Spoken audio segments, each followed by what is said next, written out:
everyone. Welcome to another day of studying the Bible with Grace. Today we will be looking at Genesis 5, 6, 7, and 8. I hope you had a chance to read those chapters ahead of time so that we can go over the summary here together today. So last time we stopped at Genesis 4, which talked about Adam and Eve's first two sons, Cain and Abel.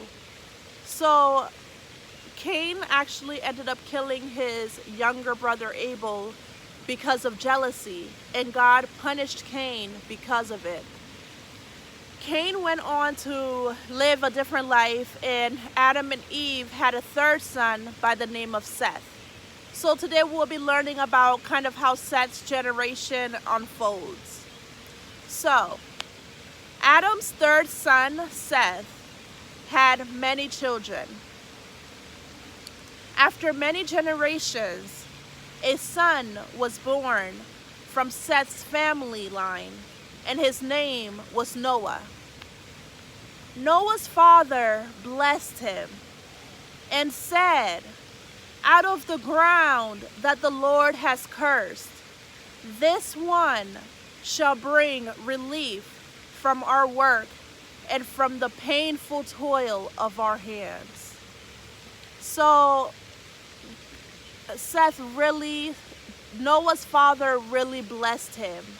And Noah went on to have 3 children of his own, 3 sons, and their names were Ham, Shem, and Japheth. So that was kind of the summary of Genesis 5. Genesis 6 talks about how the world began to become very corrupt. So increasing corruption kind of grew on the earth. So the scripture talks about how the world became much polluted with the sins of humankind. And God was disgusted and disappointed that he regretted that he ever created human beings, because the wickedness of human beings was so great. However, Noah found favor with God. For Noah was a righteous man, blameless in his generation. Noah walked with God. God told Noah that he would send a flood for 40 days and 40 nights to wipe out all of life on earth. God told Noah to build an ark for him and his family, and to gather 2 of every animal, male and female. After the flood, they will start life again on earth. Noah obeyed God and began building. After Noah completed building, he went into the ark along with his family and 2 of every animal. God sent the flood, and all flesh died that moved on the earth. Birds, livestock, beasts, all swarming creatures that swarm on the earth, all of humankind, everything on the dry land in whose nostrils was the breath of life, died. Wow.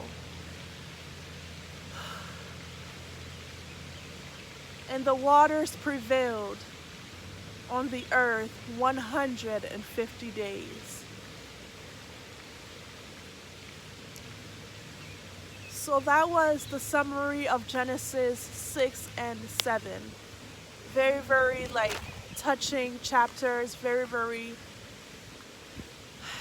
strong and powerful chapters that remind us of how powerful our God is, and the importance of really being obedient to him.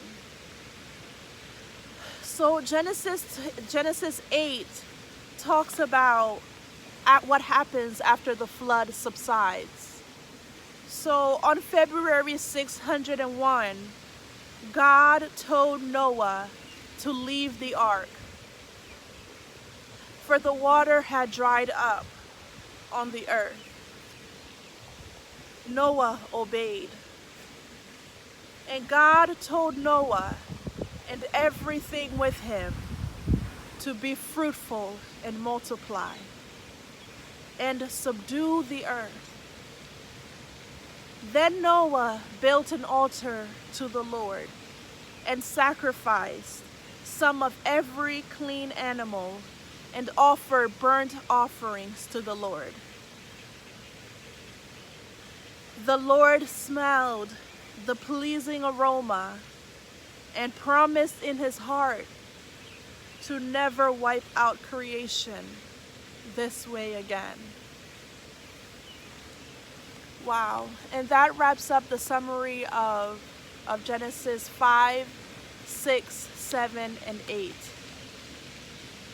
These were such powerful scriptures. Like, it just puts your mind in a place of reflection, and it makes you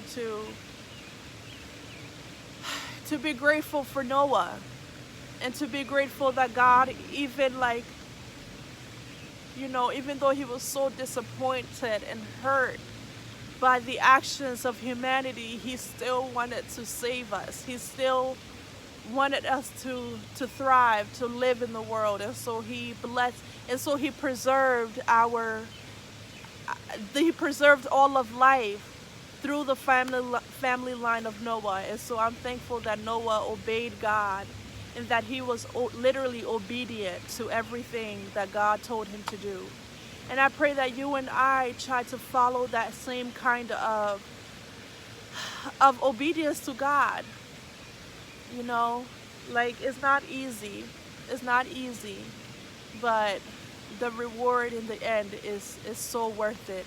And so I bless each and every one of you, and I pray for God's favor to rest upon you. And I thank you so much again for joining me to learn more about the Bible. And next time I'll be looking over Genesis 9 and 10, and maybe Genesis 11, depending on what time we have. And I hope that you will read those scriptures ahead of time so that we can go over the summary here together.